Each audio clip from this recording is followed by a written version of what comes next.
If I asked you to stop using your car and opt for public transportation, how many of you would drop the luxury and the convenience of a car over the latter? Most of you watching would unsubscribe instantly, and the remaining would much rather enjoy the convenience of having a car, given the opportunity, of course. Hence, we see business models like Uber Max, Bolt working. But what if there was an alternative, a sustainable alternative to the luxury that everyone wants to enjoy, considering different financial positions? Very few of you would believe me when I say that the only thing stopping us from achieving harmony with our repugnant lifestyle choices and the environment is the very socio-economic system that we all coexist in, capitalism. Hi guys, welcome back to yet another edition of What in the World? I'm your host, Raisa Ganji, and welcome back. Before anything, I wish you a happy new year as we enter the year 2026. And I hope I have your attention for this video because this one will hit right and hit the right people. Cue the theme song.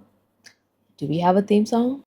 Param pam pam pam is a Tanzanian original. Before I move on to today's episode, this episode has been proudly sponsored by Mala Bakery, an up-and-coming bakery in Tanzania, Dar es Salaam, baking the softest of breads since 2025. Yes, they didn't mind me saying that because they understand that this channel stands for one thing and one thing only: the underlying truth. The truth, for those of you who don't know the definition, use the luxury of the internet and Google to Google them. But for those of you who aren't familiar with the concept of truth or being truthful, is a very oxymoronic concept. It is good until it's not. That is most often the case when it comes to climate change, whereby scientists, climate data analysts, researchers, and climate activists are shadow banned, gaslit, restricted from publishing and voicing their findings, and denied access to crucial climate data that is vital to a structured approach to sustainable development. More often than not, even the experiences of those who have suffered and continue to suffer due to climate change are ignored because governments fail or simply do not want to address the root cause of the problem. And what is the root cause of the problem?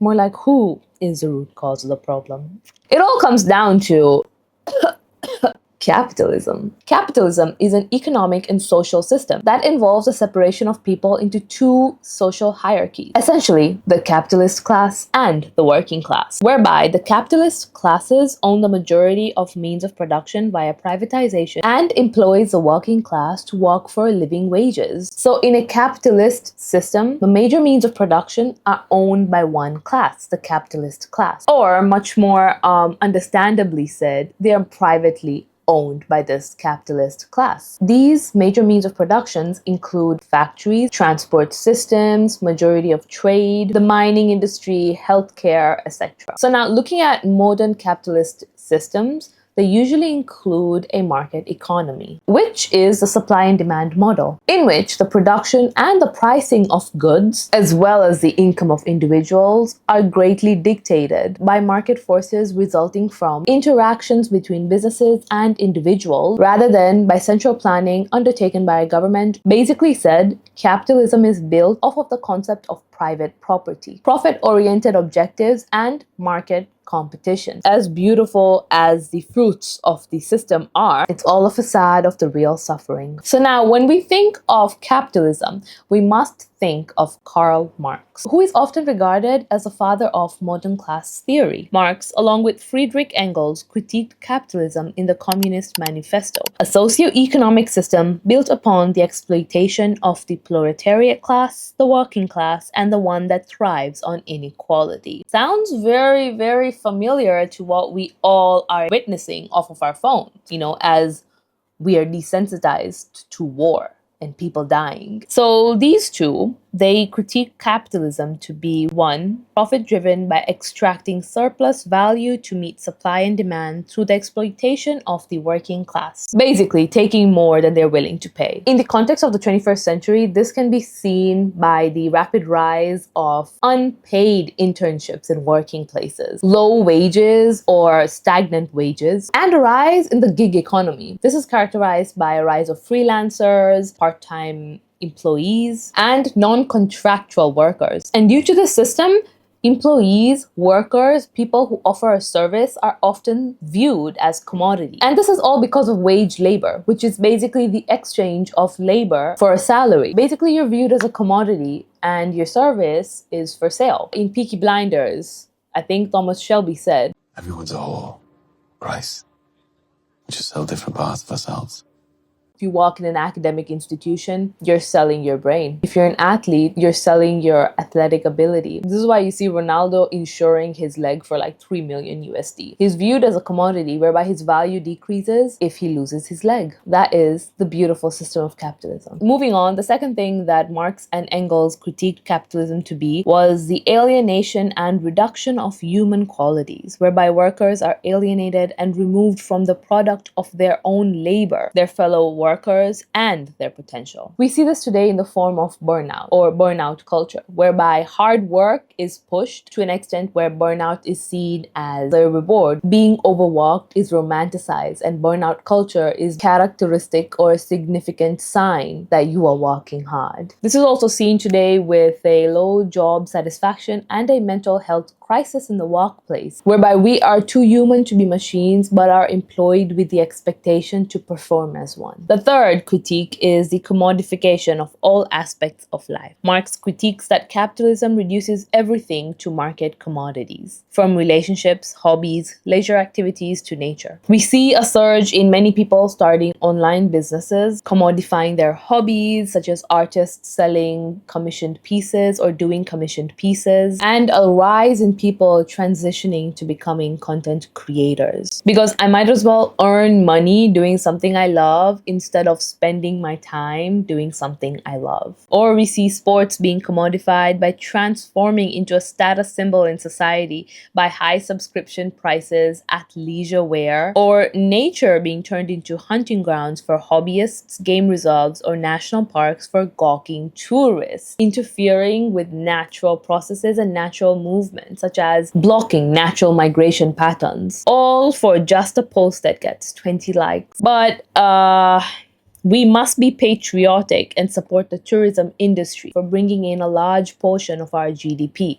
Support the opportunistic even if the people die. Simply said, nothing is spared from having a price tag. And I mean nothing. And lastly, capitalism is inherently crisis prone and leads to instability. This was primarily seen during the Industrial Revolution, characterized by overproduction, underconsumption, and financial hurdles, ultimately leading to a recession. Take, for instance, the billionaires who quadrupled their net worth during the COVID-19 pandemic, like Jeff Bezos with Amazon, Elon Musk with Tesla. Retrospective of the instability brought about by capitalism, instability comes in many forms, from financial, emotional, economic, and even environmental. Climate change is just a pea in a pod of the toxic system we all know and love, known as capitalism. But it is the only one with the most catastrophic and long-lasting impact on our life and on our planet. The toxicity has reached such a low point, or high point, because the more toxic, the worse it is. But it has reached such a point where people are in denial of the impact capitalism is having on us as a society and the environment. Because the people in denial, and I don't want to say they're delusional, because I am extremely delusional about my life and I wouldn't categorize myself with those people. But those people who are in denial of the impact of capitalism, they all dream one thing, and that is they will be able to make 500 million years worth of salary, worth of net worth in a month. And taxing the billionaires is crushing their dream of one day becoming a financial colonizer. No, financial hoarder. What is the correct phrase? I think Kim Kardashian said it best. A hard worker, a real hard worker, because nobody seems to want to work these days. Get your up and work. It seems like nobody wants to work these days. Now, let's get to the juicy part of the video. And you thought the references I was making to billionaires was the toxic part, huh? We're getting into that part now. How is capitalism responsible for the climate crisis? We now know, you now know, that capitalism is a system that functions on the instability of creating demand. It is characterized by the unethical commodification of humans. And to meet these so-called consumer demands, I say so-called because do we really need them? Or do they create in us a need to wanting them? Marketing psychology. And so, to meet these so-called demands, an exorbitant amount of energy and electricity is spent to run several machines to produce more goods and services, all at the cost of the environment. As a result of the over-expenditure of energy, copious amounts of greenhouse gases are released into the atmosphere, pushing the Earth to warm at an accelerated rate. This accelerated phenomenon is known as global warming, which then leads to climate change as the heat impacts many ecosystems in the atmosphere, on the ground, in the ocean, as adaptation plays a strong and natural role. It is no secret that the environment works in a positive feedback loop. With every kilogram of carbon dioxide released into the atmosphere, the climate is affected. Just this past July, it was reported that we have reached a global ecological overshoot, whereby our demands on the Earth's resources have exceeded the biocapacity of the Earth. The biocapacity of the Earth is basically its regenerative capacity, how quick and often it can replace resources that have been consumed. So as per this report, whatever we used after July 2025, we have basically been borrowing from 2026. So technically, we're thermodynamically living in the future. That was a chemistry reference, okay? It's a very funny reference. I took a good minute. I was laughing at it a lot when I wrote the script. But jokes aside, we are technically living in the future in terms of energy. Or otherwise, we are living in a energy debt. A debt that we all and the future generations to come will be paying it off. So when climate activists say that there is a lot at stake with people ruining and damaging our environment and the climate, we're dialing it down like 1,000 notches. The reality is far much scarier, and the reality is something that you're not even experiencing or you don't care enough to watch.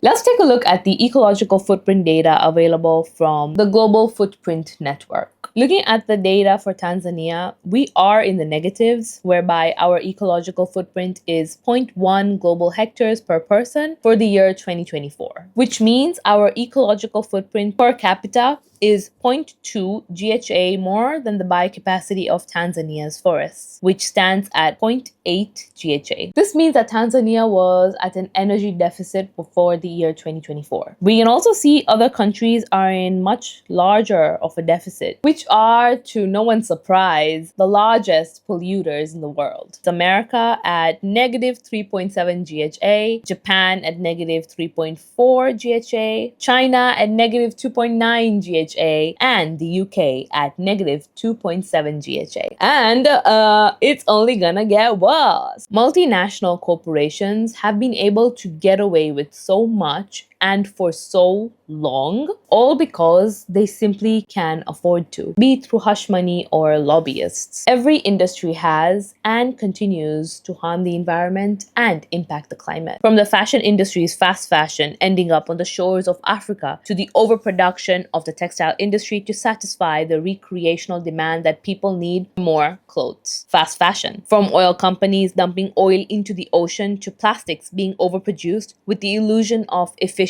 recycling centers, only to make its way into the ocean and form a floating garbage patch stretching miles wide and several feet deep. Or from the burning of coal to push forward the ironic use of electric vehicles for a cleaner environment as green marketing makes a surge, to artificial intelligence knowing everything but how to be sustainable in its energy consumption. And despite all of that, governments do not condemn their actions. Instead, they allow them to create laws, give them seats in parliament, and have them made presidential advisor only for them to go ahead and start their own political parties. Because with an oligarch by my side, I am untouchable. But once a facade falls and the fingers are pointed at them, they start to feel pretty uncomfortable. But aren't these the very people that told us that being in your comfort zone is limiting you? So it's time we make them uncomfortable. They seem very comfortable where they are. You see, climate advocates just want to make polluters be better people to get out of their comfort zone, which is clearly destroying the environment and the world we all share together. Social responsibility is a responsibility bestowed upon all of us, and one that is not bound by the shackles of capitalism. Well, for the most part. However, this is exactly why capitalists hate us. We are not deluded by the extortion of money through environmental and social destruction. And to make things clear, capitalists are not only the hoarders of wealth. Capitalists are also those people who are strong and proud ambassadors or representatives of those who want to achieve financial untouchability in this life or in any other life that they may live to be 1,000,000 years old. Many climate activists have proudly broken this delusion and opened the eyes of many to the truth of this glorified lifestyle. It all comes down to a price. Literally. You are either paying with your life or someone else's life. There is no middle gray area in the 21st century. And that for sure is not the place for the willfully ignorant. It is because of this harsh reality we see hashtags such as tax the rich or tax the wealthy trending all over social media, and protesters breaking into public displays and exhibitions and offices of these corporations who are responsible for this climate destruction, for our climate crisis, all in the hopes to bring awareness to not only them, but to their supporters, to their customers, to their shareholders and stakeholders, and the world, to the harm caused by these corporations through obnoxious and invasive public forms of silent protesting in an effort to disturb the harmful work that these corporations are doing behind the public's eyes, and hopefully making the slightest dent in their ever so recoverable profits. Long gone are the days where people believed the myth that taxing the rich less would automatically mean their wealth would trickle down to the rest of us. Oxfam International, an international organization working to end the injustice of poverty by tackling inequality and its root causes, reported that in 2020, a billionaire roughly gained 1.2 million USD for every dollar earned by a person in the bottom 90%, with their fortunes increasing 2.7 billion USD a day. The reality is laid before you. It's all there. You just have to open your eyes and look. Genuinely look. They're not even lying about it. They know you won't look into it. Oxfam International goes on to further say that the wealth of billionaires has had the largest surge in the past decade, with their wealth surging in 2022, rapidly increasing food and energy prices. Oxfam reported that 95 food and energy corporations have more than doubled their profits in 2022, paying out 84% to their rich shareholders. The report goes on to further say that excess corporate profits have driven at least half of inflation in Australia, the US, and the UK. And if that doesn't make you dislike the global 1%, perhaps knowing that all of this simultaneously caused global inflation and caused over 820 million people, roughly 1 in 10 people, to go hungry, with 60% of that number being women and girls. So not only is wealth hoarding ruining the environment, but it is causing the rapid growth of several humanitarian crises. And with no due respect to the ill-informed, what of the millionaires and billionaires pledge, where philanthropist billionaires have pledged to give up more than half of their wealth to charity after dying? That is, if anything is under their name, because they are rich enough to hire the best lawyers who will convert all their property into trusts, with the beneficiaries being their immediate next of kin. I will tell you one thing that I live by. If it looks too good to be true, it most likely isn't. Because when something is free, you are more likely the product. And if a free pass to tax evasion doesn't take it over the edge for you, then perhaps governmental gaslighting would. Oxfam reports that taxes on the wealthiest used to be much higher, but over the last 40 years, governments across Africa, Asia, Europe, and the Americas have slashed income tax rates on the richest, and at the same time, they have increased taxes on goods and services, which fall disproportionately on the poorest people, exasperating many social and environmental issues, gender inequality, climate change, and the overall quality of life. Hence, your active, ignorant choice to support your financial oppressors is disproportionately causing you to live a struggling life. And knowing this information is why capitalists hate climate activists, because the truth is only plastered as radical when it does not fit the agenda of control and image. So let this video be a call for urgent action. Even if you cannot go to the parliament and strip naked, glue yourself to pavements, throw canned tomato soups at expensive paintings in galleries, paddle out to the middle of the Atlantic Ocean near the Arctic and dance on an anchor, create non-invasive invasive art on an oil rig, walk into runway shows, or sit in the middle of the F1 track. If you can't do that, the least you can do is show support by sharing this video, liking, and subscribing to our channel. We all hold a powerful tool in our hands that can change the course of anything, all with the click of a button. I would love it if you could show your support to this channel and to our message, and turn on your notification bells to know when we post next. And that is all for this video. See you next time. I'm your show host, Raisa Ganji, and thank you for watching What in the World. Bye.